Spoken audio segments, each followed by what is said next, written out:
भगवत गीता यह सिर्फ शब्दों का संग्रह नहीं है, यह आपकी चेतना का सीधा प्रकाश है। हर अध्याय आपको एक स्पष्ट दिशा देता है, हर श्लोक आपके भीतर एक गहरी जागृति जगाता है।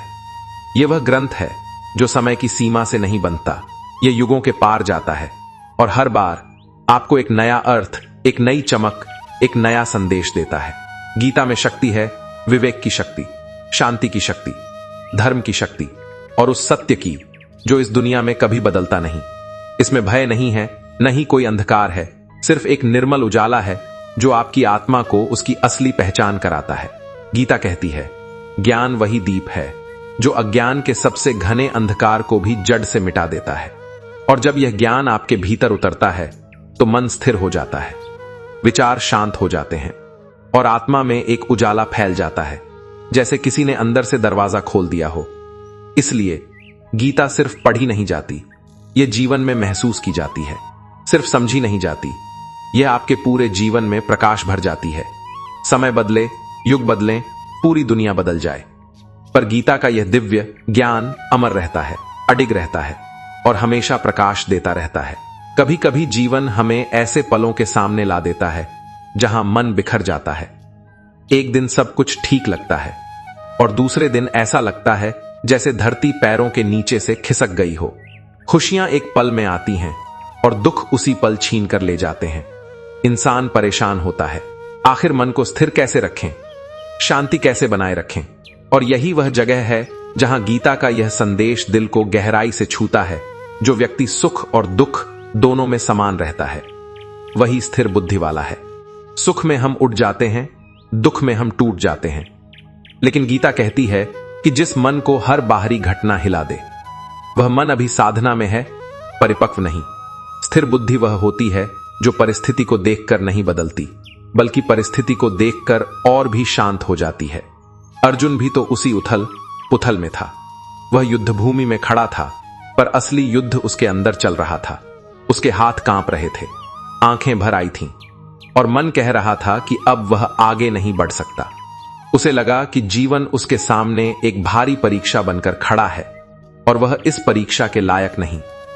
पर तभी कृष्ण ने उसे देखा और बड़ी शांति से कहा, अर्जुन, जिस मन को भावनाएं डूबो देती हैं, वह मन सही निर्णय नहीं ले सकता। दुख आए तो टूटना नहीं, सुख आए तो बह जाना नहीं। जो दोनों में शांत रहता है, वही जीवन को सही अर्थ में समझ पाता है। यह बात सिर्फ अर्जुन के लिए नहीं, हमारे लिए भी है। हमारे जीवन में भी ऐसे हालात आते हैं जहां हम पूरी तरह से टूट जाते हैं।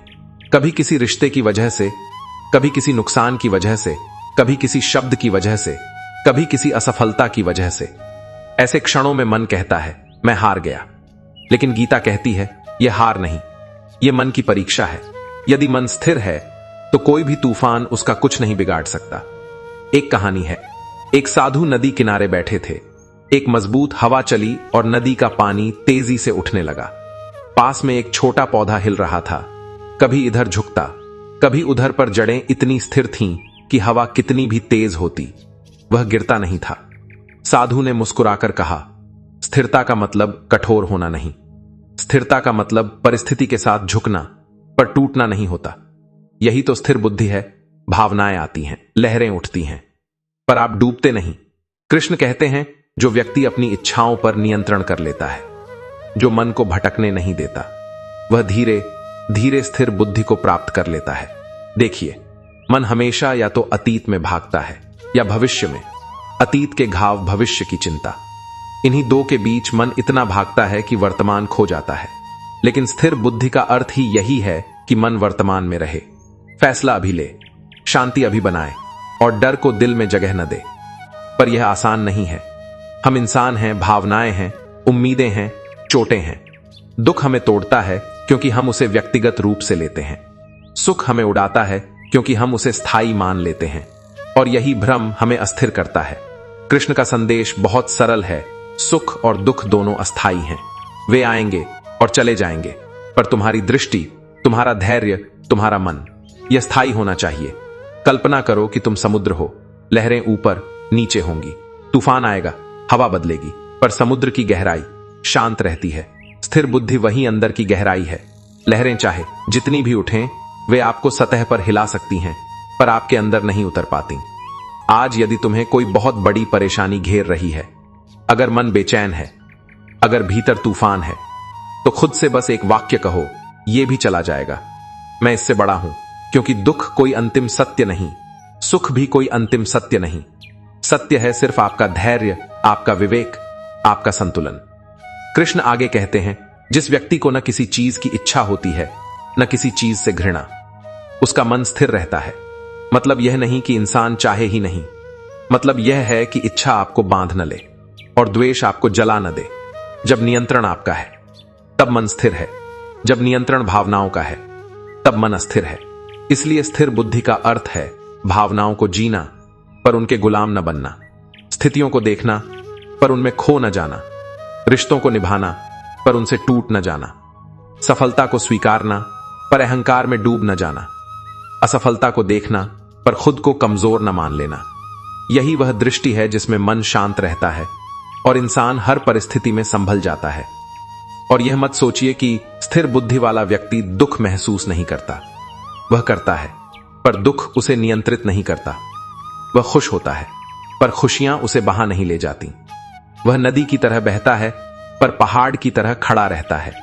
इसी में जीवन की सबसे बड़ी शक्ति है। कभी अकेले बैठकर खुद से पूछिए, मेरे दुख का कारण क्या है? मेरी खुशी का कारण क्या है? क्या मैं इन्हें नियंत्रित कर पा रहा हूं, या ये मुझे नियंत्रित कर रहे हैं? जैसे जैसे आप यह जानने लगते हैं, आप स्थिर बुद्धि के करीब पहुंचने लगते हैं। और जब यह अवस्था आती है, जीवन अपने आप सरल होने लगता है, मन हल्का होने लगता है, कठिनाइयां बड़ी नहीं लगती और खुशियां थोड़े समय की नहीं लगती। इंसान बाहर की दुनिया से नहीं, अपनी ही बुद्धि से मजबूत बनता है। क्या तुमने कभी यह महसूस किया है कि कुछ काम करते समय तुम्हारा मन बिल्कुल हल्का हो जाता है, जैसे कोई बोझ अचानक उतर गया हो? और कुछ काम वैसा ही करते हुए मन भारी हो जाता है। कभी सोचा है कि ऐसा क्यों होता है? यही वह क्षण है जहां कृष्ण का सबसे सुंदर सत्य हमारे भीतर उतरता है। कर्म और सन्यास अलग नहीं है। वे तभी एक हो जाते हैं जब हम मन से आसक्ति छोड़ देते हैं। कृष्ण कहते हैं कि सच्चा सन्यास काम छोड़ने में नहीं है, बल्कि काम करते हुए उसके परिणाम का बोझ छोड़ देने में है। जो व्यक्ति अपने कर्म को ईश्वर को समर्पित कर देता है, उसका हर कदम शांत हो जाता है। जो व्यक्ति अपने काम से प्रेम करता है, पर उसके फल को पकड़कर नहीं बैठता, वही भीतर से मुक्त हो जाता है। जीवन बहुत सरल हो जाता है जब हम यह समझ लेते हैं कि हम सिर्फ कर्म के अधिकारी हैं। परिणाम तो वैसे ही आएगा, अपने समय पर, अपनी गति से, अपनी ही पूरीता के साथ। तुम बस सच्चे मन से करो, बाकी सब अपने स्थान पर स्वतः सुंदर होता जाएगा। एक वृद्ध व्यक्ति था जिसका छोटा सा खेत था। हर सुबह वह पूरे मन से खेती करता, पौधों से बातें करता, मिट्टी को हाथों में लेकर मुस्कुराता। गांव वाले उससे पूछते, तुम्हें डर नहीं लगता कि फसल खराब हो सकती है? वह शांत स्वर में कहता, मैं फसल उगाता हूं, डर नहीं। एक वर्ष बारिश बहुत देर से आई। लोग चिंतित थे, सब फसल खोने के भय से बेचैन थे, पर वह वृद्ध फिर भी उसी प्रेम से अपने खेत में काम करता रहा। किसी ने पूछा, तुम्हें चिंता नहीं? उसने बस इतना कहा, मेरा काम बीज बोना है, फल का समय परमात्मा जाने। और आश्चर्य, जब वर्षा अंत में आई तो सबसे सुंदर फसल उसी के खेत में उगी। वह मुस्कुराया और बोला, क्योंकि मैंने काम किया पर आसक्ति नहीं रखी। जब मन हल्का होता है तो प्रकृति भी साथ देती है। यही गहराई कृष्ण हमें सिखाते हैं। सन्यास यह नहीं कि हम दुनिया छोड़ दें, सन्यास यह है कि हम मन की चिंता छोड़ दें। कर्म यह नहीं कि हम बोझ उठाए, कर्म यह है कि हम अपनी ऊर्जा सही दिशा में लगाए। जब इन दोनों की समझ मिल जाती है, व्यक्ति भीतर से मुक्त हो जाता है। वह शांत भी रहता है, सक्रिय भी। वह दुनिया में रहता है, पर दुनिया उसके भीतर नहीं रहती। यही कर्मयोग है, कर्तव्य भी और शांति भी। यही सन्यास है, कार्य भी और निर्भरता से मुक्ति भी। जब तुम अपना काम ईश्वर को अर्पित कर देती हो, तो तुम्हारे कंधों से भार उतर जाता है और तुम्हारी आत्मा हल्की होकर मुस्कुराने लगती है। और अंत में यह याद रखना, तुम जो भी करती हो वह व्यर्थ नहीं जाता। तुम्हारी नीयत जितनी पवित्र होगी, उतनी ही कृपा तुम्हारी ओर बढ़ेगी। तुम्हारा कर्तव्य तुम्हारी शक्ति है और तुम्हारा समर्पण तुम्हें मुक्त बनाता है। इसलिए काम करते रहो, प्रेम से, श्रद्धा से, पर परिणाम का बोझ अपने दिल में मत रखो, क्योंकि जिस दिन तुमने आसक्ति छोड़ दी उसी दिन तुमने संन्यास पा लिया, और जिस दिन तुमने कर्म को पूजा बना लिया उसी दिन तुमने कर्मयोग पा लिया। अब अपने हर कदम को हल्का करो और अपने हर काम को भगवान के हाथों में रखकर आगे बढ़ो, क्योंकि जिस व्यक्ति का मन आसक्ति से मुक्त हो जाता है उसकी राहों में स्वयं प्रकाश उतर आता है। कभी जीवन में ऐसा समय आता है जब हम बहुत कुछ करते हैं, प्रयास करते हैं, मेहनत करते हैं, पर भीतर एक बेचैनी रह जाती है कि पता नहीं यह कर्म सही दिशा में जा रहा है या नहीं। कभी लगता है कि कर्म तो हो रहा है लेकिन मन उससे जुड़ा नहीं। कभी लगता है कि काम के बीच कोई शंका, कोई भय, कोई अपूर्णता चिपकी हुई है। और फिर गीता का यह वाक्य ऐसे उतरता है जैसे किसी अंधेरे कमरे में अचानक दीपक जल उठे, ज्ञान की अग्नि में हर कर्म भस्म हो जाता है। यह वाक्य सिर्फ शब्द नहीं, यह चेतना है। यह कहता है कि अगर कर्म ज्ञान से शुद्ध हो जाए तो फिर कर्म का बोझ नहीं लगता, कर्म का डर नहीं लगता, और कर्म का फल भी मन को डगमगाता नहीं। ज्ञान की अग्नि यानी वह समझ, वह दृष्टि, वह जागरूकता जो मन के अंदर के अंधकार को साफ कर देती है।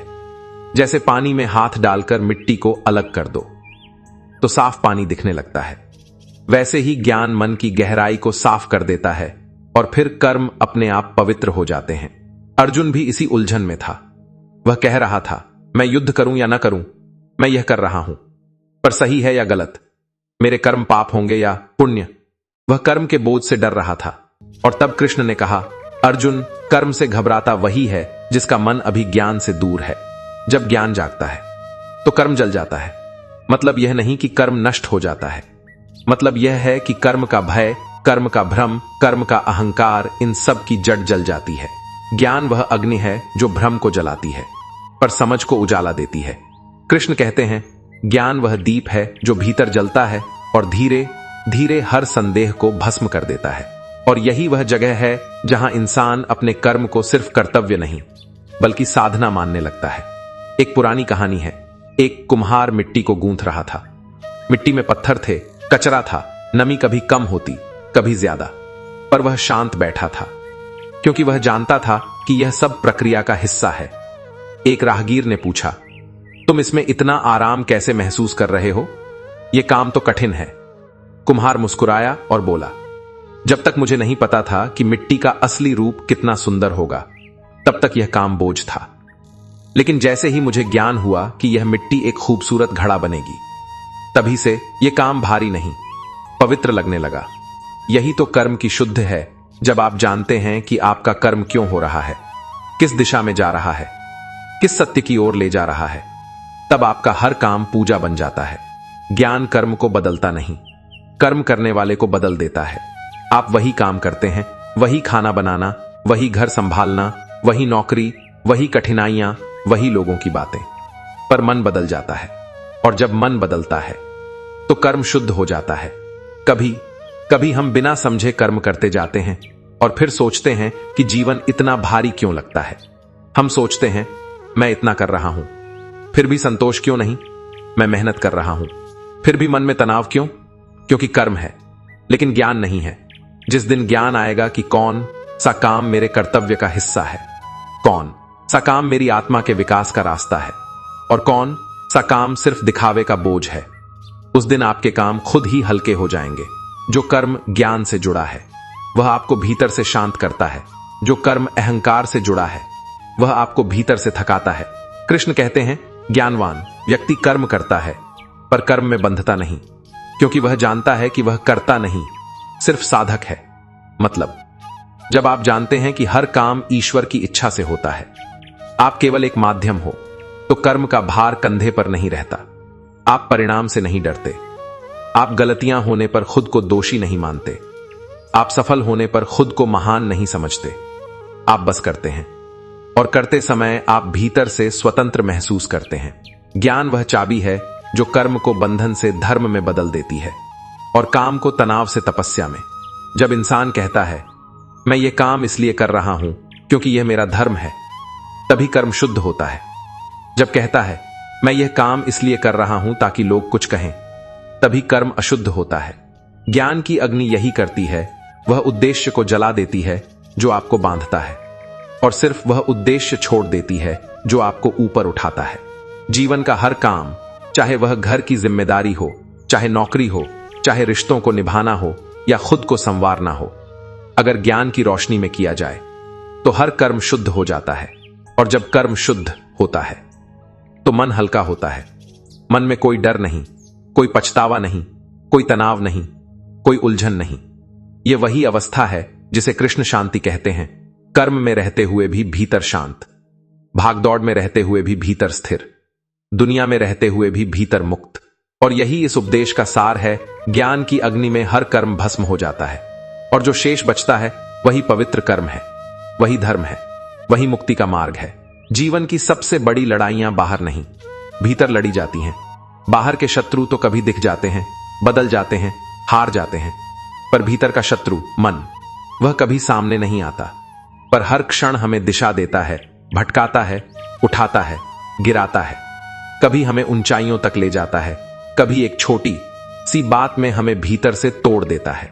और यही कारण है कि कृष्ण कहते हैं मन ही मित्र है और मन ही शत्रु। जिसे यह जीत ले उसका मन मित्र बन जाता है, और जो इसके सामने हार जाए उसके लिए यही सबसे बड़ा शत्रु बन जाता है। मन का नियंत्रण सुनने में सरल लगता है, पर यह साधना का सबसे कठिन मार्ग है। क्योंकि संसार को जीतना आसान है, पर स्वयं को जीतना कठिन है। दुनिया को समझना आसान है, पर अपनी ही इच्छाओं, अपनी ही भावनाओं, अपनी ही कमजोरी को समझना बहुत कठिन होता है। मन एक नदी की तरह है, अगर उसे दिशा न दो तो वह फैलकर सब कुछ डूबा देती है, और अगर सही दिशा दे दो तो वही नदी खेतों को सिंचती है, जीवन को जन्म देती है। उसी तरह मन अगर नियंत्रण में हो तो वह शक्ति है, अगर नियंत्रण में न हो तो वह बाधा है। अर्जुन भी इसी युद्ध में फंसा था। उसका मन भय में था, शंका में था, करुणा और भ्रम के बीच फंसा हुआ था। उसने कृष्ण से कहा, मन बड़ा चंचल है, हवा से भी अधिक अस्थिर। और कृष्ण ने मुस्कुराते हुए कहा, हां अर्जुन, मन चंचल है पर असंभव नहीं है। अभ्यास और वैराग्य, इन दो से मन को जीता जा सकता है। अभ्यास यानी मन को बार बार सही दिशा में ले जाना, वैराग्य यानी अनावश्यक भावनाओं और इच्छाओं से दूरी रखना। कृष्ण ध्यान योग की बात करते हैं, लेकिन ध्यान का अर्थ सिर्फ आंखें बंद करना नहीं है। ध्यान का अर्थ है अपने भीतर का शोर शांत करना। वह शोर जो कभी अतीत की यादें लाता है, कभी भविष्य की चिंताएं, कभी किसी की बात, कभी किसी का तिरस्कार, कभी अपनी ही असुरक्षा। इन छोटी छोटी आवाजों का पहाड़ बनकर मन को भारी कर देना, यही असली अशांति है। ध्यान वह दीपक है जो इस शोर के बीच एक शांत लौ जगाता है, और जैसे जैसे यह लौ तेज होती है, मन धीरे धीरे नियंत्रित होने लगता है। एक पुराना उदाहरण है। एक साधु ने अपने शिष्य से कहा, चलो नदी किनारे बैठते हैं और मन को देखने की साधना करते हैं। दोनों बैठे। नदी बह रही थी, हवा चल रही थी। अचानक शिष्य बोला, गुरुजी, मैं ध्यान नहीं कर पा रहा हूं, मेरे मन में लगातार विचार आ रहे हैं। साधु ने कहा, अगर नदी पर पत्थर फेंकोगे तो लहरें उठेंगी ही, लेकिन अगर तुम पत्थर फेंकना बंद कर दो तो कुछ देर बाद नदी खुद शांत हो जाएगी। विचार भी पत्थरों की तरह हैं, तुम उन्हें फेंकते रहोगे तो मन डूबता रहेगा। फेंकना बंद कर दो, विचार खुद शांत हो जाएंगे। यह प्रस्तुति अब मन के नियंत्रण के विषय पर गहरी प्रेरणा और दृढ़ता प्रदान करती है। यही है ध्यान योग का मार्ग। मन को जबरदस्ती खींचकर रोकना नहीं, उसे डराकर चुप कराना नहीं, और अनदेखा करके भाग भी नहीं जाना। मन को केवल इतना ही कहना है, मैं तुम्हें देख रहा हूं, तुम्हें समझ रहा हूं, और मैं तुम्हें धीरे धीरे शांत कर सकता हूं। कृष्ण बताते हैं कि जो मन को जीत लेता है उसका मन फिर उसके हर कदम का मार्गदर्शक बन जाता है। मतलब मन को मिटाना नहीं है, बदलना नहीं है, बस उसे वह दिशा देनी है जिसमें वह आपका साथ दे सके, आपके विरुद्ध न चले। जब मन आपका मित्र बनता है तो आपका चलना हल्का हो जाता है, आपके फैसलों में स्पष्टता आती है, आपका धैर्य मजबूत होता है, आपका व्यवहार शांत होता है, और आपके कर्म किसी बोझ की जगह एक सरल सहज जिम्मेदारी बन जाते हैं। लेकिन जब मन शत्रु बनता है तो एक छोटी सी बात भी आपके दिल पर भारी पड़ती है। कोई छोटी सी गलती भी आपको भीतर तक हिला देती है। थोड़ा सा असफल होना भी आत्मविश्वास कम कर देता है, और साधारण सी आलोचना भी मन को बेचैन कर देती है। इंसान बार बार खुद से सवाल करता है, मैं इतना कमजोर क्यों महसूस कर रहा हूं? और असल समस्या यही कि मन अभी आपके नियंत्रण में नहीं बल्कि अपने भय के नियंत्रण में चल रहा है। कृष्ण कहते हैं कि मन स्वभाव से चंचल है, उसे स्थिर बनाने के लिए अभ्यास चाहिए। जिस तरह शरीर का बल नियमित अभ्यास से बढ़ता है, वैसे ही मन की स्थिरता भी धीरे धीरे अभ्यास से ही बढ़ती है। ध्यान का असली अर्थ यह नहीं कि आप दुनिया से अलग हो जाए, बल्कि थोड़ी देर के लिए बाहरी शोर से हटकर अपने भीतर उतरें, अपनी सांसों का प्रवाह महसूस करें, अपने विचारों को केवल देखें और बिना किसी निर्णय के यह समझें कि मन किस दिशा में भटक रहा है। जब इंसान अपने भीतर उतरना सीख जाता है तो फिर वह बाहर की दुनिया से कभी नहीं डगमगाता, क्योंकि जो व्यक्ति अपने मन की चाल समझ लेता है वह जीवन की हर परिस्थिति में स्थिर बना रहता है। कृष्ण कहते हैं, जिस दिशा में मन टिकता है साधक भी उसी दिशा में ढल जाता है। इसलिए मन को ऊंचे लक्ष्य पर टिकाना जरूरी है। ध्यान योग का मतलब जंगल जाना नहीं, दुनिया छोड़ देना नहीं, सब जिम्मेदारियां त्याग देना नहीं। यही तो खूबसूरती है। ध्यान यह सिखाता है कि जीवन की सबसे व्यस्त, सबसे उलझी, सबसे थकाने वाली परिस्थितियों के बीच भी कैसे मन शांत रह सकता है। किसी भी शोर में, किसी भी समस्या में, किसी भी तनाव में मन को भीतर की शांति तक पहुंचाना ही ध्यान योग है। जब बाहरी हालात बदलते हैं और मन स्थिर रहता है, वही असली योग है। एक बार अकेले बैठकर यह महसूस करने की कोशिश करो, आपका मन किस बात पर बार बार लौट आता है, आपके विचार कौन सी दिशा में भागते हैं, आपकी भावनाएं किस वजह से तेजी से उठती हैं और कौन सी चीज आपकी शांति को तुरंत तोड़ देती है। इन सबको जान लेना ही मन नियंत्रण का पहला द्वार है, क्योंकि जिसे आप पहचान लेते हो उसे संभालना आसान हो जाता है। मन को जीतना एक क्षण का काम नहीं, यह निरंतर अभ्यास है। कभी ध्यान गहरा लगेगा, कभी मन बहुत भटकेगा, कभी आपको लगेगा आप आगे बढ़ रहे हैं और कभी लगेगा आप फिर पीछे चले गए। पर धीरे धीरे निरंतर अभ्यास से मन की जकड़न ढीली पड़ने लगती है और मन वही बन जाता है जो वह होना चाहिए, आपका सहायक, आपका साथी, आपकी शक्ति। कृष्ण कहते हैं, जो अपने मन को जीत लेता है वह दुनिया की हर चुनौती को जीत सकता है, क्योंकि तब परिस्थितियां आपको तय नहीं करती, आप परिस्थितियों को तय करते हैं। जब मन शांत होता है तो दुनिया भी हल्की लगती है। जब मन स्वच्छ होता है तो जीवन भी स्पष्ट दिखता है और जब मन स्थिर होता है तो निर्णय सही दिशा में जाते हैं। ध्यान योग का सार यही है, अपने भीतर वह स्थान ढूंढना जहां बाहरी हलचल पहुंच ही नहीं सकती। यही है मन नियंत्रण का मार्ग। धीरे धीरे सहजता से, बिना किसी दबाव के अपने मन को समझना, उसे स्वीकारना और उसे सही दिशा में ले जाना, क्योंकि असली विजय दूसरों पर नहीं, अपने ही मन पर होती है। और जब मन जीत लिया जाता है, गीता कहती है, यही सच्ची साधना है, यही मुक्ति का मार्ग है। जीवन में कई रास्ते हैं, कर्म का, ज्ञान का, ध्यान का, लेकिन एक रास्ता है जो सबसे सरल है, सबसे कोमल है और सबसे सीधा हृदय तक पहुंचता है, वह है भक्ति का रास्ता। गीता कहती है कि भक्ति कोई कठिन साधना नहीं, कोई कठोर नियम नहीं, कोई भारी तप नहीं। भक्ति बस वह सहज प्रेम है जो बिना किसी शर्त, बिना किसी लेन देन, बिना किसी दिखावे के भगवान की ओर बहता है। कृष्ण कहते हैं, जो मेरे लिए प्रेम से एक पत्ती, एक फूल, एक फल या थोड़ा सा जल भी चढ़ा दे, मैं उसे स्वीकार करता हूं। इस वाक्य में भक्ति की गहराई छिपी है, क्योंकि भगवान मूल्य नहीं देखते, वे भाव देखते हैं। वे यह नहीं देखते कि तुमने क्या चढ़ाया, वे यह देखते हैं कि किस भाव से चढ़ाया। अर्जुन युद्धभूमि में खड़ा था, लेकिन उसके मन में एक साधारण प्रश्न था, कृष्ण, कौन आपको सबसे प्रिय है? और कृष्ण ने उत्तर दिया, जो सरल है, जो प्रेम से भरा है, जो बिना दिखावे के मुझे याद करता है, जो किसी के प्रति द्वेष नहीं रखता और जो हर परिस्थिति में संतुलित रहता है, वही मुझे प्रिय है। भक्ति का अर्थ केवल मंदिर में जाकर हाथ जोड़ना नहीं। भक्ति का अर्थ यह है कि आपका मन साफ हो, आपका हृदय खुला हो और आपका भाव सच्चा हो। जिस व्यक्ति के भीतर छल, कपट, ईर्ष्या, अहंकार नहीं, वही भक्ति के करीब होता है। कभी सोचा है, छोटे बच्चे की प्रार्थना क्यों भगवान तक तुरंत पहुंचती है? क्योंकि उसमें सरलता होती है, कोई अपेक्षा नहीं, कोई स्वार्थ नहीं, सिर्फ विश्वास, सिर्फ प्रेम। भगवान उसी प्रेम को ढूंढते हैं। वह पूजा नहीं देखते, वह समय नहीं देखते, वह जगह नहीं देखते, वह केवल आपका हृदय देखते हैं। भक्ति योग कहता है कि भगवान तक जाने का सबसे बड़ा मार्ग वह है जहां भावनाएं स्वच्छ हों, प्रेम पवित्र हो और मन समर्पित हो।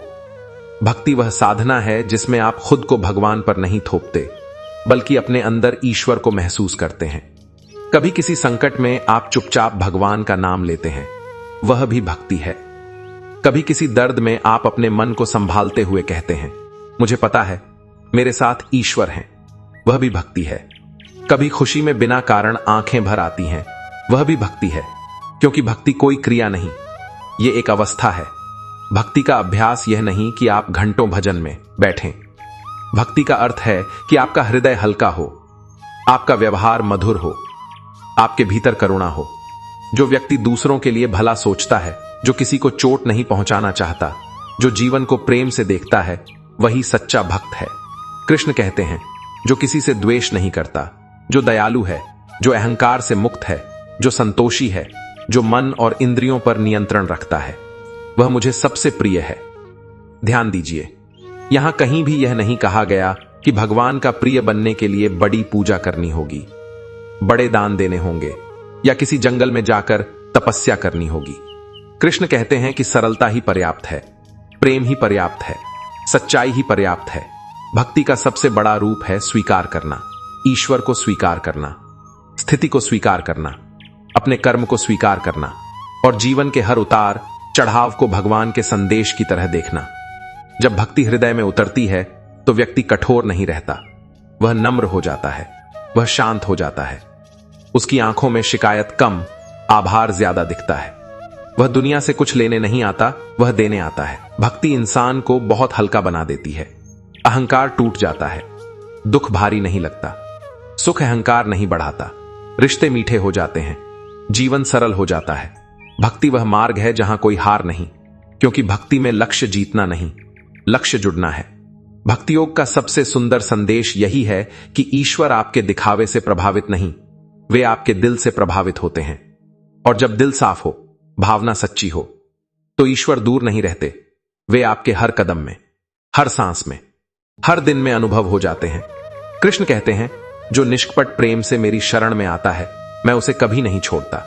और यही है भक्ति योग का हृदय, भक्ति योग की शक्ति। और भक्ति की सबसे बड़ी पहचान प्रेम, सरलता और समर्पण। और अंत में कृष्ण हमें यही याद दिलाते हैं कि जीवन का हर क्षण एक सीख है, हर संघर्ष एक नया द्वार है और हर कदम हमें अपने सच्चे स्वरूप के और करीब ले जाता है। जब मन डगमगाए तो उनके शब्दों को याद करना, मैं तुम्हारे साथ हूं। यह वाक्य ही अंधेरे को चीरने का प्रकाश बन जाता है।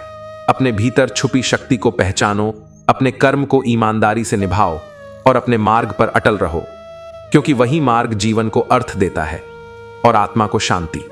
यही है गीता का सार। डरो मत, रुको मत, गिरो तो उठो और चलता रहो। कृष्ण का वरदहस्त हमेशा तुम्हारे साथ है। जय श्री कृष्णा। अगर वीडियो अच्छी लगे तो लाइक करें, शेयर करें, सब्सक्राइब करें।